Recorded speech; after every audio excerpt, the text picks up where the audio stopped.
नमस्कार दोस्तों, मैं हूँ राज और आप देख रहे हो हाईवे 33। तो चले आज की कहानियों की सफ़र पर। दोस्तों, कहानियाँ तो मेरे पास में बहुत सारी आती रहती हैं, एक से बढ़कर एक। लेकिन कोई कोई कहानी है ना, वो दिल को छू जाती है। आज की कहानी कुछ ऐसी ही है। एक प्रेमी जोड़े की। लड़का का नाम था अशोक और लड़की का नाम था खुशी।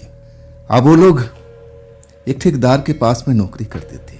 खुशी अपने परिवार के साथ में थी। परिवार में उनके पापा और मम्मी, वो लोग भी मेहनत मजदूरी करते थे। उनके पापा भी मजदूर थे, मम्मी भी। खुशी भी अब बड़ी हो चुकी थी, 21-22 साल की हो चुकी थी, तो वो भी अपनी दिहाड़ी अब कमाती थी। अशोक जो थे ना, वो करीब 24-25 साल का नौजवान थे और ठेकेदार के पास में राजमिस्त्री का काम करते थे। रहने वाले थे छत्तीसगढ़ के। और वो लड़की भी थी ना, खुशी, वो भी छत्तीसगढ़ की थी। अशोक के गांव से कुछ गांव दूर बाद में उसका गांव था। और जो ठेकेदार था वो भी अशोक के गांव के आसपास के रहने वाला था।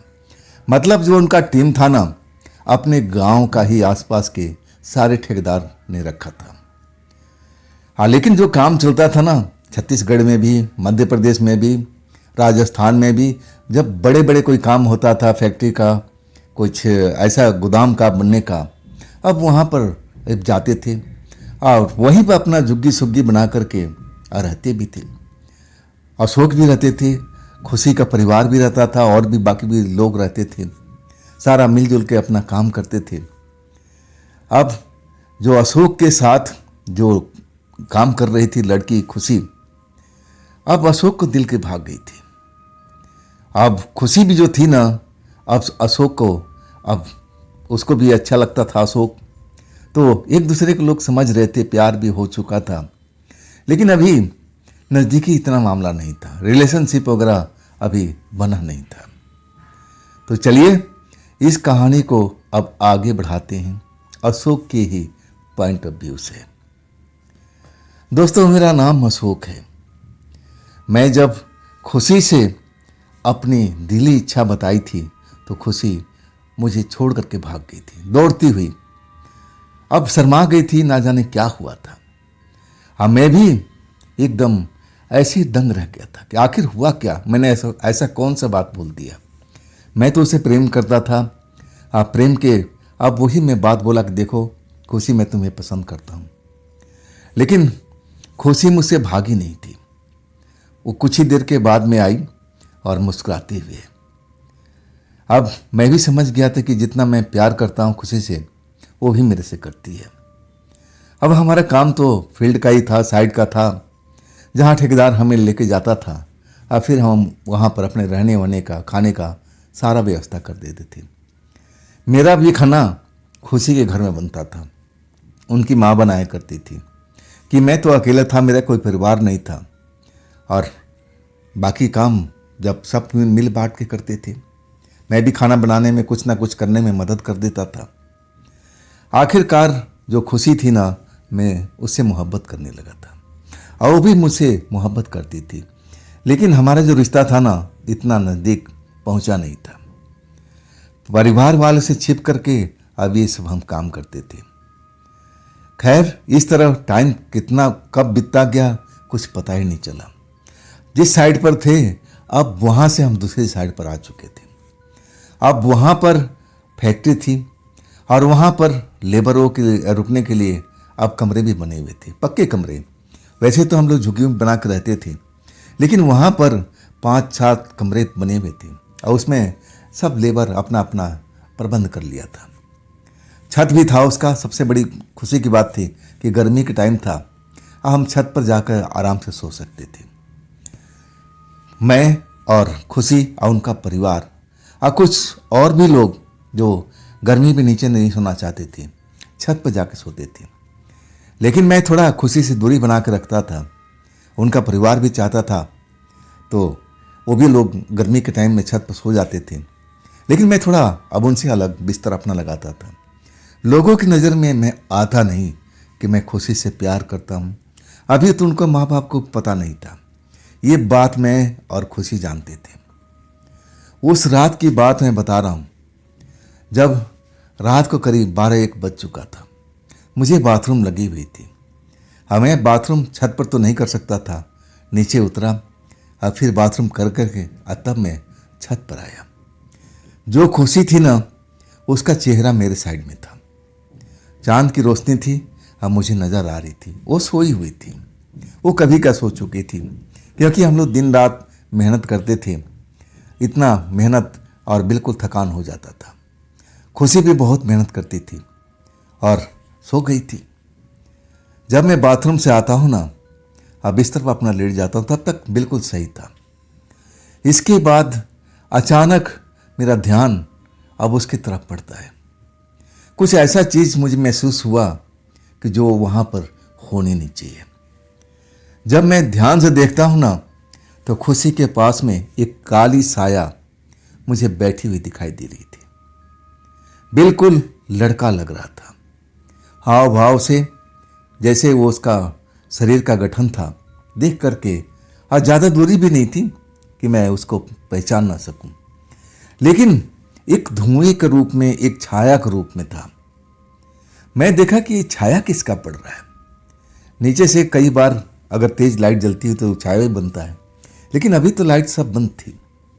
तो ये कौन हो सकता है भाई? मुझे लगा कि नहीं, मेरा मन का भ्रम है, ऐसा कुछ नहीं होगा। लेकिन जब मैं ध्यान से देखा ना, तो बिल्कुल उसके चेहरे के पास बैठा हुआ था, खुशी के चेहरे के पास में। उसकी बालों से खेल रहा था, जैसे अपने उंगलियां उसकी बालों में डाल रखा। सच कहूं ना, तो मुझे तो बहुत गुस्सा आया था। ये कौन हो सकता है जिसका शरीर पूरा सही ढंग से दिखाई नहीं दे रहा, छाया के रूप में नजर आ रहा है, और मेरी खुशी के बगल में जाके बैठा हुआ है और उसके बालों से खेल रहा है। अचानक मैं उठता हूं। गुस्सा तो था, लेकिन मैं समझ नहीं पाया कि कोई भूत प्रेत हो सकता है। मुझे भूत प्रेत के बारे में ज़्यादा नॉलेज नहीं था। मैं तो जानता था कि भूत प्रेत अब दिखाई देते हैं। कई लोग जो हमारे यहाँ काम करते थे, उनको कई बार भूत प्रेत दिखाई दिए थे, लेकिन वो एक इंसानी रूप में, उनके इंसान रूप में जैसे उनके मुलाकात हुई थी। लेकिन ये जो था ना, बिल्कुल छाया के रूप में, एक परछाई के रूप में। जैसे उठ के खड़ा होता हूँ ना, एकदम छाया गायब हो जाता है। मुझे लगा कि कोई अब लाइट का अब बीम वगैरह बन रहा था, लेकिन अंधेरी रात थी, अब नीचे लाइट बंद था, आसमान में जरूर चांद निकला हुआ था। तो ये कैसा संभव हो सकता है? मुझे लगा कि मेरे दिमाग का भ्रम है। मैं इस पर ज़्यादा विशेष ध्यान नहीं दिया। जब वो नज़र नहीं आया तो मुझे लगने लगा कि मेरे दिमाग का भ्रम कुछ और नहीं है। फिर मैं अपने बिस्तर पर मस्त सो जाता हूँ। कुछ ही देर के बाद मुझे नींद आ जाती है। वो रात में बस इतना ही कुछ हुआ था और विशेष कुछ नहीं, क्योंकि मैं सो गया था, मुझे नींद आ चुकी थी। और उसके बाद में क्या हुआ होगा मुझे बिल्कुल जानकारी नहीं। सुबह अपना सब अपने काम धाम पर लग जाते हैं नाश्ता पानी करने के बाद में। हाँ, मेरे अंडर में अब उसकी माँ भी थी, खुशी, और खुशी भी थी जो हमें हेल्प कराती थी। तो मैं देख रहा था कि अब जो कल का टाइम था, अब खुशी जो थी खुशी खुशी रहती थी। उसके चेहरे पर मुस्कान हमेशा दौड़ती रहती थी, लेकिन आज बिल्कुल खामोश थी। ना तो मेरे से नज़रें मिला रही थी, ना मेरी तरफ ज़्यादा देख रही थी। अपने काम में जरूर व्यस्त थी। मुझे लगा कि छोड़ो ना, ऐसा होता रहता है, कोई विशेष बात होती है तो मैं ज़्यादा उस पर ध्यान नहीं दिया। रात होती है और फिर हम लोग खाना वाना खा करके अब उसी छत पर आ जाते हैं। वही टाइम होता है रात के 12-1 बजे का। अब मैं 1-2 बार रात में ज़रूर बाथरूम करने के लिए उठता था। उस रात भी मैं उठा, नीचे जाता हूँ, और जब आता हूँ ना, तो वही कल वाला छाया खुशी के पास बैठा हुआ दिखाई देता है। सही कहूँ ना, मुझे बहुत गुस्सा आया, लेकिन अगले पल मैं उसका शरीर देख नहीं पाता हूँ ना, परछाई से नजर आता है। और जैसे उंगलियां उसके बालों में चला रहा हो, खेल रहा हो, उसके अब बालों से खेल रहा हो। मैं एकदम गुस्सा हो गया था। मैं उसके पास जाने की सोच ही रहा था कि मैं उसके पास जाऊं। उसकी मम्मी भी सोया हुआ था वहाँ पर, पापा भी, और भी लोग थे जो नीचे रहते थे कमरे में। वो लोग भी अब लाइन से सोए हुए थे। लंबा सा छत था और सबसे पहले मैं सोया था। जैसे मैं जाने को सोचता हूं ना, वो छाया गायब हो जाता है। मुझे लगा कि कल तो मेरा मन का भ्रम था, आज तो मैं स्पष्ट देखा हूं कि एक छाया थी। नीचे कोई लाइट भी नहीं जल रही थी कि कोई परछाई बने, ऐसा कुछ भी नहीं था। मेरे मन में वहम हो चुका था कि कोई न कोई ऐसा बात जरूर है। ये छाया कोई आम छाया नहीं हो सकता है। लेकिन मैं भूत प्रेत के बारे में विशेष जानता नहीं था। अब मैं फिर सो गया। जब छाया गायब हो गया वहां से, तो मैं इस सोच में तो जरूर डूबा रहा कि कल मैं जैसे वक्त मिलेगा खुशी से पूछूंगा इसके बारे में, क्या उसको भी अंदाजा है कि उसके पास में रात में आके कौन बैठता है, उसके बालों से खेलता है। वही होता है जब दोपहर का टाइम थी, आज जब मजदूर लंच कर रहे थे। अब खुशी भी हमारे थोड़ी ही बगल में लंच कर रही थी और उसकी माँ भी, अब वो भी बैठी हुई थी, वो भी लंच कर रही थी। माँ उसकी चली गई पानी वानी लेने के लिए और वही वक्त था। और तब मैं खुशी के पास आता हूँ, पूछता हूँ कि खुशी, मैं देख रहा हूँ कल से तुम मुझसे थोड़ा नाराज लग रही हो, बात क्या है? और तब खुशी कहती नहीं नहीं, ऐसे कोई बात ही नहीं। तब मैं रात की घटना का जिक्र करता हूँ कि देखो खुशी, कल भी तुम्हारे सिरहाने में एक काली छाया को मैंने देखा था, एक लड़के का छाया जैसे लग रहा था। कल तो मैं ज़्यादा विशेष ध्यान नहीं दिया, लेकिन जब मैं आज बाथरूम करके जब छत पर आ रहा था, तो कल वाला जी छाया परछाई तुम्हारे पास बैठा हुआ, आज सेम वैसे ही जो पिछली रात में हुआ था, वैसे ही तुम्हारे बालों से खेल रहा था। उसके हाथ उंगलियां तुम्हारे बालों पे चल रही थी। क्या तुम्हें अंदाजा इस बात का है? खुशी जो थी मेरी तरफ बड़ी बड़ी आंखों से देखने लगी। मैं उसका चेहरा देखता हूं, उसकी बड़ी बड़ी आंखें देखता हूं, और यही तो मुझे मोहित किया था। जितना सुंदर उसकी आंखें थी और वो भी सुंदर थी। अगर सही ढंग से कपड़ा पहने ना तो किसी राजकुमारी से कम नहीं लगती थी। कभी हम लोग अच्छे कपड़े पहनते थे और तब मैं उसको निहारता रहता था, लेकिन अब मजदूरी करना है तो ऐसे कपड़े कहाँ पहनने का मौका मिलता है। अब वो मेरी तरफ देख रही थी बड़ी बड़ी आंखों से। मैं पूछा कि मैं जो देखा हूं तुमसे पूछ रहा हूं, क्या तुम्हें अंदाजा है कि तुम्हारे साथ में रात में सब चल क्या रहा है? वो परछाई जो है लड़के की, तुम्हें कुछ पता भी है? अतः वो मना करती कि नहीं नहीं, तुम्हारे मन का भ्रम होगा। अगर ऐसा कुछ होता तो मुझे बिल्कुल अंदाजा हो जाता। मेरे को तो कोई बाल भी छुए तो मेरी नींद टूट जाता है। और तब मैं कहने लगा कि मैंने देखा है तुम्हारी बालों में उंगलियां फिर आते हुए, परछाई थी।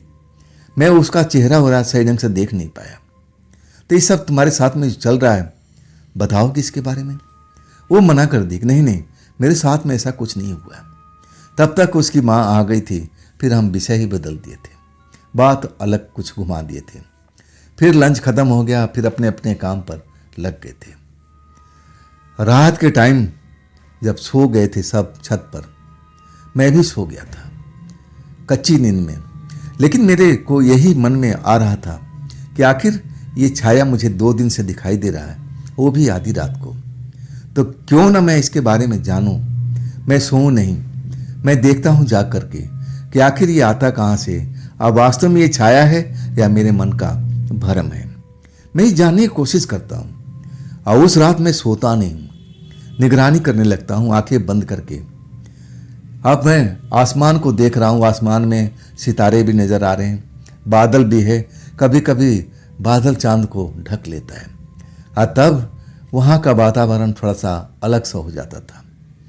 बादल जब छट जाता था तो चांद की रोशनी पूरे छत पर चमकती रहती थी। ऐसे करते करते आधी रात हो गई थी और ना जाने क्यों उस रात मुझे नींद भी नहीं आ रही थी। मैं सोने की कोशिश कर रहा था। जब आधी रात हो गया तो मैं सोच लिया था ये मेरे मन का भ्रम है। अगर कुछ होना होता, अगर कोई परछाई आनी होती तो अब तक आ जाना चाहिए था।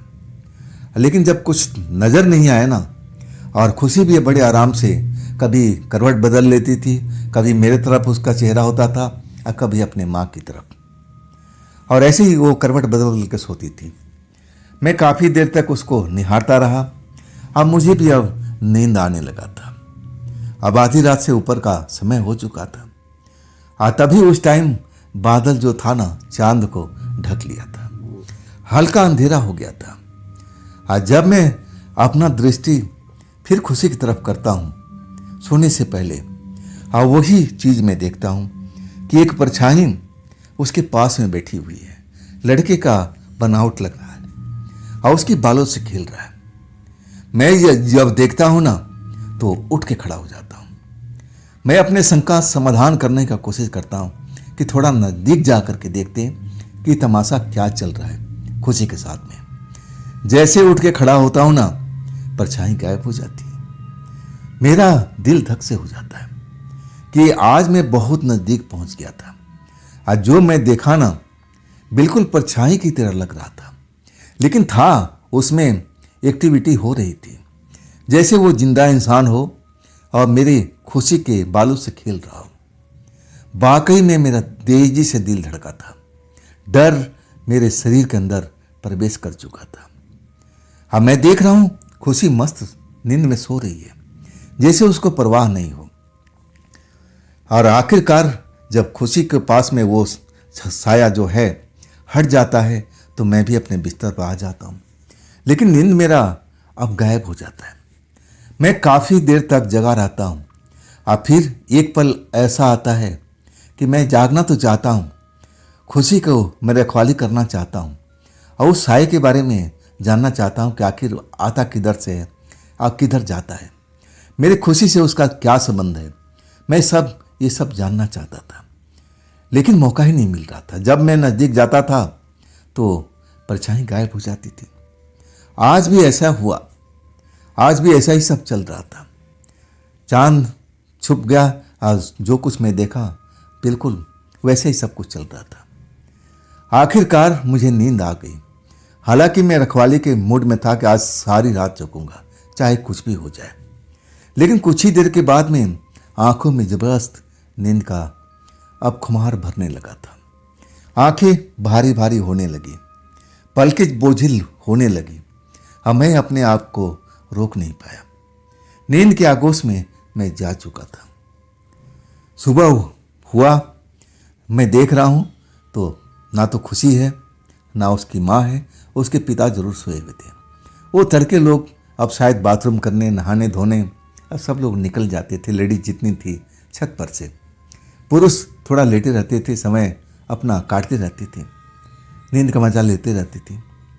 तो मुझे बड़ा संतुष्ट हुआ कि चलो मेरी खुशी सही सलामत है। मैं फिर अपने काम पर नाश्ता पानी करने के बाद काम पर जुट जाते हैं। जब भी मुझे मौका मिला तब मैं खुशी से पूछता हूँ, खुशी मेरे बात का सही से जवाब देना। मैं उस साया को अब 3 रात हो गया मुझे देखते हुए। क्या तुम्हें उसके बारे में कुछ पता चला है? तुम्हारे शरीर में कुछ परिवर्तन तो नहीं हो रहा है? कुछ शरीर भारी भारी सा, मुझे लग रहा था कि ये कोई भूत प्रेत का साया है।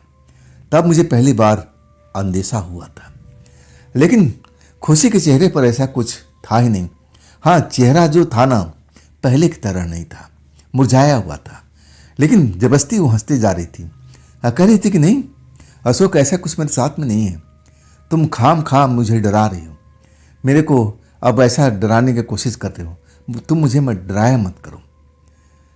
मैं अब कितना समझाऊं कि जो मैं देखा वो भी 1 रात नहीं 3 रातों तक। मैं उससे पूछना चाहता था कि तुम कोई ऐसा कुछ तुम्हारे साथ व्यवहार में कोई परिवर्तन तो नहीं हो रहा, लेकिन वो बता नहीं रही थी। लेकिन मैं देख रहा था उसका बिहेवियर पहले से थोड़ा बदलाव आ गया था। जब भी मुझे हम दोनों का अकेले में मौका मिलता था, हम थोड़ा नज़दीक हो जाते थे। लेकिन अब मौका भी मिलता था ना तो मेरे पास नहीं आती थी और वो दूर हो जाती थी कि मैं उसको कहीं बाहों में न भर लूँ। डरी हुई मुझे दिखाई देती थी। मैं इस रहस्य को जानना चाहता था कि आखिर मुझसे प्यार करती है तो मुझसे डरती क्यों है, मेरे से दूर क्यों हो। मैं पूछना चाहता था, लेकिन वो जवाब दे तब ना। अब इस तरह करते करते पूरा दिन निकल चुका था। मेरे जवाब का, अब जो मैं पूछा था उसका इंतजार था। अब वो जवाब दे नहीं देती। जब भी पूछूं मौका मिले तो मेरे से दूर भागने की कोशिश करती थी। आज जब नज़दीक भी आ जाती थी तो मैं पूछता था तो नज़रें झुका लेती थी, बात ही नहीं करती थी। मैं उसके बदलाव पर अब थोड़ा समय अपना मन में खपा था कि कोई ज़रूर मेरे से गलती हो गई। मैं उससे कुछ ऐसा कोई बात तो नहीं पूछ गया। मन में एक शंका था कि मैं ऐसा तो कुछ बात नहीं उससे पूछा। मैं सोचने पर बेबस हो गया। तब मुझे ध्यान आया कि नहीं, मैंने उसको ना डांटा ना ऐसे कोई बात किया, तो आखिर नाराज़गी किस बात की है? कहीं मैं ईसाई वाली बात पूछा है, इससे नाराज़ तो नहीं हो गई है, डर तो नहीं गई है, मुझे यही लगा। खैर रात हुई। अब फिर मैं अपने बिस्तर पर, नींद आ चुकी थी आज और मैं जल्दी सो गया था। वही आधी रात के बाद मैं बाथरूम जाता हूँ और आता हूँ, तब चांद भी अब दिखाई दे रहा था, बादल में नहीं था। हालांकि मौसम ऐसा ही बना हुआ था बादलों वाला, लेकिन बरसात कोई नहीं थी, ना मौसम बिगड़ा हुआ था। बादलें जरूर अब इधर उधर छिटपुट दिखाई दे रही थी। बादल ढकता है, तब मैं देखता हूँ कि एक बड़ा सा पेड़ था हमारे जो ये सब घर बने हुए थे ना उसके पीछे में, और वहाँ से एक पक्षी जैसा कोई उड़ता हुआ मुझे महसूस हुआ और सीधा आकर के खुशी के पास में मंडराने लगा। जब मैं उसको ध्यान से देखता हूँ ना तो उसकी आंखें चमकती हुई नजर आती है, लाल लाल चमकती हुई। कुछ पल मुझे दिखाई देता है और फिर वो आसमान में उड़ता हुआ चला जाता है। अब मैं उस पक्षी को देखता हूँ तो सोचने पर बेबस हो जाता हूँ कि आखिर ये पक्षी की आंख चमकती हुई क्यों दिखाई दे रही थी। कुछ विशेष भी बड़ा पक्षी था। डर जरूर लगा। मैं खुशी को जगाना चाहता था लेकिन मैं जगा नहीं पाया कि अगल बगल में दूसरे लोग सोए हुए हैं, अब क्या समझेंगे। इसी वजह से मैं अपने बिस्तर पर सो जाता हूँ। कुछ देर के बाद मुझे नींद भी आ जाती है। जब मैं थोड़ी देर के बाद, करीब घंटा डेढ़ घंटे के बाद जब मैं जागता हूँ, तब मैं खुशी की तरफ देखता हूँ तो उसकी माँ तो सोई हुई है, बाकी लोग सोए हुए हैं, लेकिन खुशी अपनी जगह पर नहीं है। दिल तेजी से धड़क गया कि खुशी कहाँ गई, खुशी कहाँ गई। एक मन कहा, अरे पागल हो गया, बाथरूम करने वाने गई होगी नीचे में, लड़की जात है तो ज़्यादा चिंता क्यों कर रहा। मेरा मन ऐसे ही बोल रहा था। मैं इंतज़ार करने लगा, सोए सोए ही मैं आंखें कभी खोलता था कभी बंद करता था कि अब आ जाएगी अब आ जाएगी, लेकिन जब नहीं आई ना मेरा मन बेचैन होने लगा।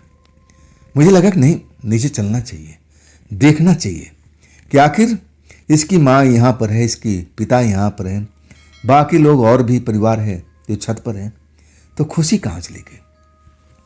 मैं सीढ़ियाँ से उतरता हुआ और नीचे जाता हूँ। बाथरूम देखता हूँ तो पल्ला खुला हुआ है, मतलब बाथरूम तो है नहीं। खुशी का जो कमरा देखता हूँ जिसमें खुशी अपने माँ बाप के साथ रहती थी, अब ताला बंद है। बाकी भी घर ताला बंद है, सब अपना अपना घर सेफ्टी से रखते थे। मैं जिस कमरे में रहता था और भी लड़के रहते थे और वो घर खुला हुआ था। लड़के छत पर जरूर थे, घर क्यों खुला छोड़ दिए, हमारा भी कुछ कीमती सामान था। मैं थोड़ा डर गया, मन एक बार कि कहीं सामान कोई चोरी ना हो जाए। इधर मैं खुशी को भी ढूंढ रहा था।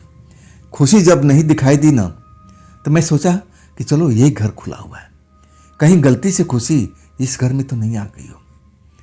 मैं दरवाजा को ढकेलता हूँ, ताला तो बंद नहीं था लेकिन अंदर से वो कमरा बंद था। दिल तेजी से धड़कने लगा कि कहीं खुशी किसी के साथ में मेरे अलावा तो चक्कर नहीं चल रहा। गुस्सा बहुत आया था, मन बड़ा बेचैन हो गया था। खुशी पर मुझे बहुत ही नाराजगी हो रही थी कि कहीं मेरे दोस्तों के साथ में उसका अफेयर तो नहीं चल रहा है। मेरे से वो कई दिनों से कट रही थी, मेरे पास नहीं आ रही थी, नज़दीक नहीं आ रही थी। क्या वो अपना विचार बदल लिया, क्या कोई और लड़के के साथ में इसका चक्कर चल रहा है। मन बड़ा व्याकुल था। दरवाजा अंदर से बंद था। हाँ, मैं दरवाजे के पास खड़ा हुआ था। कुछ आवाज़ें अंदर से आ रही थी। आवाज़ें सुनकर के मेरा दिमाग और गुस्से से भर चुका था। मैं अपना जैसे होश खोता जा रहा था कि अंदर चल क्या रहा भाई, अंदर चल क्या रहा है। मैं अपना कंट्रोल खो देता हूँ, दरवाज़ा ढकेलने लगता हूँ, दरवाज़ा धीरे धीरे बजाने लगता हूँ। अंदर कौन है, अपने दोस्तों का नाम लेता हूँ, तुम हो, तुम हो। लेकिन जैसे ही मैं आवाज़ देना शुरू करता हूँ ना, कमरे में जो हल्का फुल्का आवाज़ आ रहा था वो बंद हो जाता है, सब कुछ शांति हो जाती है। आज जो दरवाज़ा है ना अपने आप खुल जाता है। अंधेरे से भरा हुआ कमरा, मुझे अब मेरा कमरा था, मैं उसमें रहता था, तो मुझे मालूम था कि कौन सा सामान कहाँ पड़ा हुआ है, बिजली का स्विच कहाँ है। मैं अंदर जाता हूँ गुस्से से भरा हुआ। आज जब बिजली का स्विच ऑन करता हूँ ना, आज तब मैं देखकर हैरान हो जाता हूँ। जमीन पर, फर्श पर जो खुशी थी ना, ऐसे ही चारों खाने चित पड़ी हुई थी। कपड़ा इधर उधर फैला हुआ था। जब मैं देखता हूं ना उसका दशा, मुझे बहुत गुस्सा आ जाता है। मैं बहुत गुस्से से कांपने लगता हूं। लेकिन जब मैं आसपास में देखता हूं कि अंदर मेरे दोस्त के अलावा कोई शख्स है क्या जिसका अफेयर चल रहा खुशी से, मेरे से पिन छुड़ा लिया है। जब मैं कमरे में चारों तरफ देखता हूं ना, तो उसमें कोई नहीं होता है, खिड़की भी बंद है। तो जो भी था वो कहाँ गया, जिसकी मैं फुसफुसाहट सुन रहा था, तो शख्स कहाँ गया। आप फुसफुसाहट किसी लड़की की थी, वो मैं जरूर इतना पहचान कर लिया था। खुशी अभी तक ऐसी हालात में क्यों पड़ी हुई है, ये बेशर्मी के हद है। मैं नाराज तो था। मैं खुशी को उठाता हूँ, आवाज़ देता हूँ, खुशी खुशी खुशी उठो, खुशी उठो। खुशी उठ नहीं पा रही है। बगल में पानी का मटका था, पानी गिलास में निकालता हूँ और खुशी पर पानी छिड़कने लगता हूँ। कुछ देर के बाद खुशी अपनी आंखें खोल देती है, मुझे देखती है और एकदम डर जाती है। कमरे में हर तरफ देखती है और फिर अपने कपड़ा लत्ता देखती है। जल्दी से अपने कपड़े लत्ता सही कर लेती है और कहती है, तुम मुझे उठा के लाए थे क्या यहाँ पर? तुमने ऐसा क्यों किया? तुम मेरे साथ में ऐसा क्यों किए? रोने लगी। मेरे से आकर के नज़दीक में आप मुझसे सवाल पर सवाल पूछने लगे। तुम्हें सब्र नहीं था? तुमने मेरे साथ में ऐसा सब क्यों किया? तुम ही हो, तुम बताओ। मैं उसका समझाने की कोशिश कर रहा था कि खुशी, मैं नहीं था, मैं तो तुम्हें ढूंढते हुए यहां तक आया था। तुम किसके साथ नीचे गई थी? मैं खुद परेशान था और खुशी मुझ पर इल्जाम लगा रही थी। मैं कसमें खा रहा था कि देख खुशी, मैं ऐसा काम नहीं करता, मैं तुमसे प्रेम करता हूँ।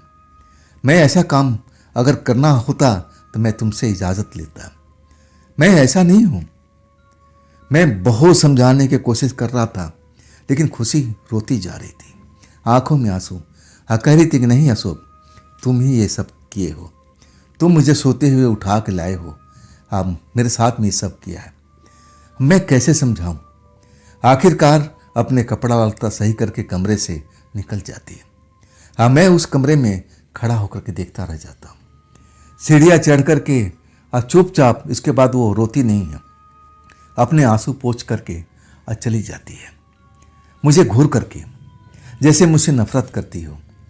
फिर अपने बिस्तर पर चली जाती है। मुझे तो लगा कि अरे ये तो मुझ पर इल्ज़ाम लगा गई, मैं ऐसा कोई काम इसके साथ किया नहीं, अब मुझ पर खामखा इल्ज़ाम लगा गई। मैं तो इसकी सुरक्षा के लिए आया था कि आखिर ये नीचे क्यों आई है, ये कौन किया है, करने वाला गायब कहाँ हो गया इस कमरे से। तब मुझे लगा कि हो ना हो ये खेल कोई और चल रहा है, ये खेल मेरी समझ से बाहर है। अब मैं क्या करता, मैं भी छत पर आता हूँ और देखता हूँ कि खुशी करवट बदल रही है, कभी इधर मेरी तरफ और फिर दूसरी अपनी माँ की साइड में, लेकिन अब रो नहीं रही है, बिल्कुल शांत पड़ी हुई है। लेकिन शायद उसको नींद नहीं आ रही है या मुझसे अब नफरत करने लगी है। जब भी मेरे साइड में करवट बदलती थी और जब शायद मुझे देखती थी तो उसका मन शायद गुस्से से भर जाता होगा और फिर वो करवट बदल लेती थी। ऐसा ही बार बार कर रही थी। मैं उसकी तड़पन को समझ रहा था, जो उसके साथ में हुआ मैं जान रहा था कि वो ज़रूर बहुत ही परेशान है, लेकिन ये करने वाला कौन है मुझे बिल्कुल समझ में नहीं आ रहा था। अब जिस तरह से रात बीती मैं ही जानता हूँ। मैं सही ढंग से ना तो मैं सो पाया ना खुशी सो पाई थी। आखिरकार टाइम हो चुका था। अब इसके बाद नहाना धोना, फारिग होना कामों से, नाश्ता पानी करके अपने अपने काम पर सब आ गए थे। और आज जो खुशी थी ना, मुझसे अलग हो गई थी और किसी लड़के के साथ अब वो हेल्प करा रही थी। मैं भी उसको नहीं बुलाया। मैं भी जानता था कि वो मुझसे अब शायद खपा है और वो समझ रहे कि जो कुछ किया धारा रात में मैं ही किया हूँ। मैं भी थोड़ा अब उसको वक्त देना चाहता था, समझाना चाहता था कि मैं ऐसा लड़का नहीं हूँ। लेकिन वो समझ में आया तब ना। लेकिन जो रात में जो घटना घटी थी ना, मैं सोचने पर विवश हो गया था कि आखिर ये सब कौन किया था। क्या कोई ये भूत प्रेत का खेल है? और तब मुझे वो परछाई और आखिरी बार उस पक्षी को मैं अब खुशी के ऊपर मंडराती हुई देखा था, जिसकी आंखें चमक रही थी रात में।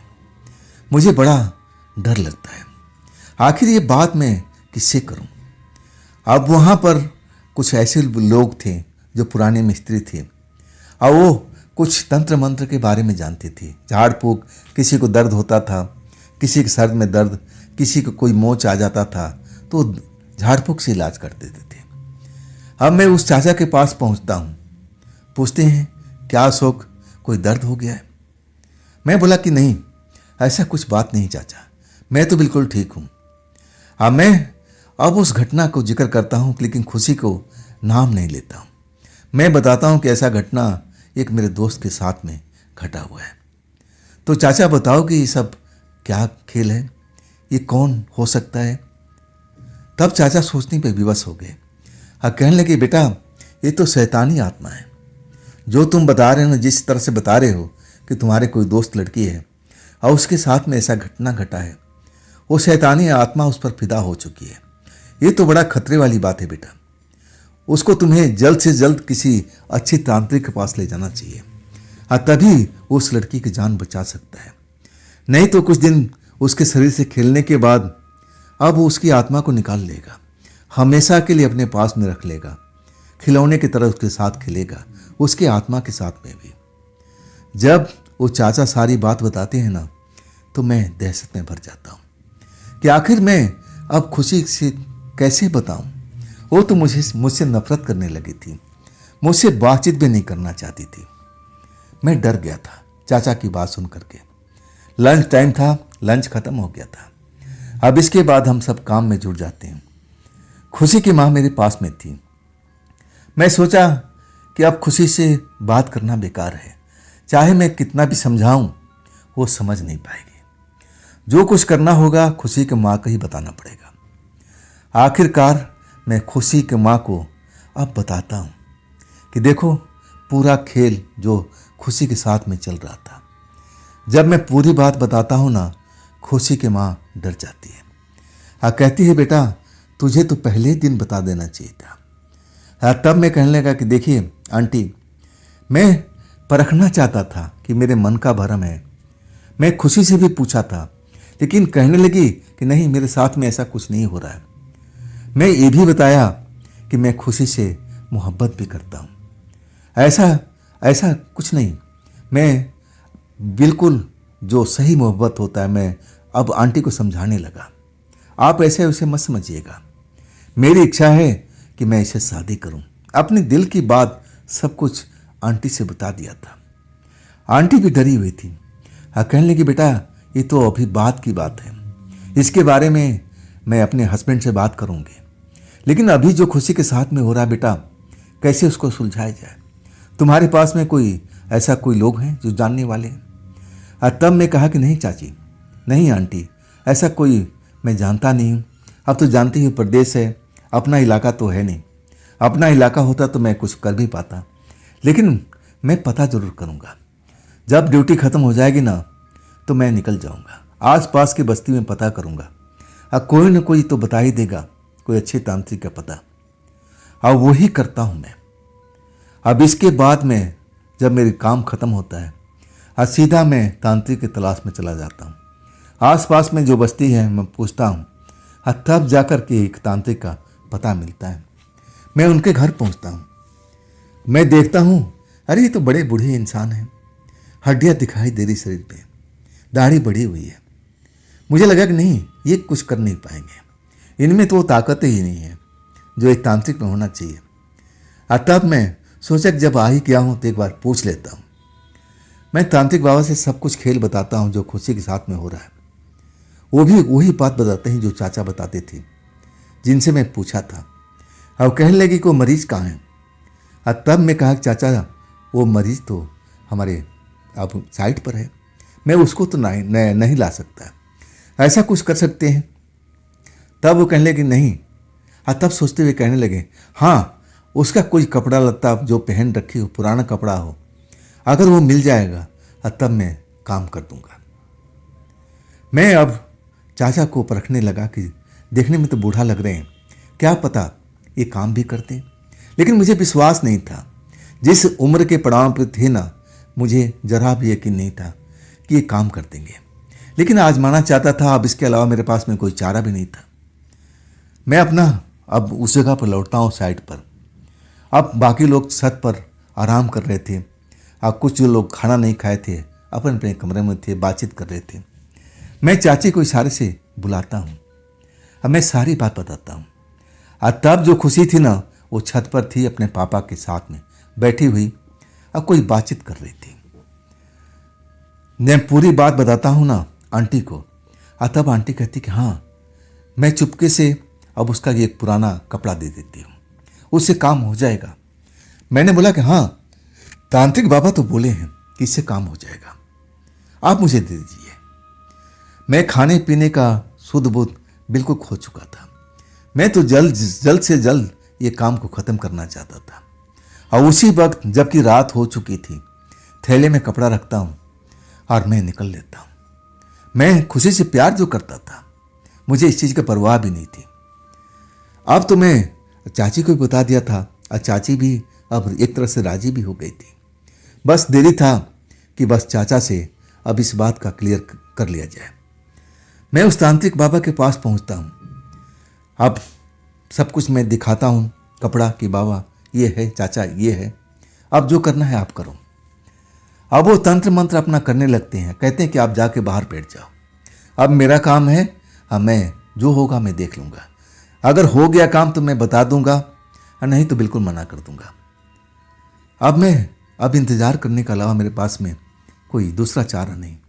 मैं बाहर बैठ जाता हूँ और बाबा अपने काम में लग जाते हैं। कुछ देर के बाद में अब आवाज़ देते हैं कि अंदर आ जाओ, अंदर आ जाओ। मैं अंदर जाता हूँ। अब बाबा अपना सब कुछ साधन पूजा पाठ का सब कुछ मैं देख रहा हूँ। दीपक जल रहा है, अगरबत्ती जल रही है, कुछ अलग से खुशबू आ रही थी। वो खुशबू मैं पहचान नहीं सका कि किस चीज़ का खुशबू है। और मैं जाके वहाँ पर हाजिर हो जाता हूँ। बाबा जी कहते हैं कि देखो बेटा, अभी ज़्यादा वक्त नहीं बीता था, तुमने अच्छा किया कि तुम जल्दी आ गए, और नहीं तो जैसे जैसे वक्त बीतता जाता ना, वो शैतानी आत्मा उस लड़की को पीछा नहीं छोड़ता। अब मैं उसको काबू कर लिया हूँ, अब डरने की आवश्यकता नहीं है। जाओ, सब कुछ सही हो गया है। लेकिन अब उस लड़की को अकेले बिल्कुल मत छोड़ना। खुले आसमान के अंदर अभी उसको सुलाना मत। घर के अंदर में रहे और सुरक्षा में रहे। कुछ चीज़ भी दिए कि गले में उसको पहना देना या फिर उसके बाजू में बांध देना। मैं उन बाबा का धन्यवाद दे करके अब मैं लौटता हूँ। और 1 रुपया भी अब वो फीस नहीं मांगे थे। मुझे यकीन तो नहीं था, लेकिन जब बाबा ने बोला कि हाँ मैं सब कुछ कर दिया हूँ, तब मैं बाबा की तरफ देखता गया कि बाबा देखो, उम्र के आखिरी पड़ाव में हैं, लेकिन उन्होंने मेहनत किया, अब बिना कोई मेहनताना लिए हुए। ऐसे बाबा कहाँ मिलते हैं जल्दी से। मैं अब अपने साइड पर पहुँचता हूँ। आंटी जो थी जगी हुई थी, बाकी सब कुछ सोए हुए थे। मैं तो भोजन भी नहीं किया था। तब आंटी कहती, बेटा कहाँ गए थे, मैं तब से तुम्हें ढूंढ रही हूँ, तुम भोजन भी नहीं किए। तब मैं कहता हूँ, आंटी चलो मुझे खाना निकाल के दे दो, मुझे बड़ी भूख लगी है। आंटी छत से नीचे उतर आती है, क्योंकि खाना उन्हीं के कमरे में बनता था, मेरा खाना उन्हीं के पास बनता था शुरू से। और मैं हम दोनों अब कमरे में है। आंटी पूछती है कि बेटा क्या हुआ, क्या बोले वो तांत्रिक बाबा धीरे धीरे, ताकि खुशी सुन ना पाए। तब मैं कहा कि अब कोई डरने की जरूरत नहीं है, लेकिन एक काम कीजिए आंटी, छत से इसको नीचे उतार लीजिए। जैसे बाबा ने कहा है कि कुछ दिनों तक खुले आसमान के अंदर नीचे सोना ठीक नहीं है। अब मैं उस आंटी को सब कुछ बता देता हूँ जो बाबा ने मुझसे कहा था। आंटी मान जाती है, कहती बेटा खुशी आएगी नहीं।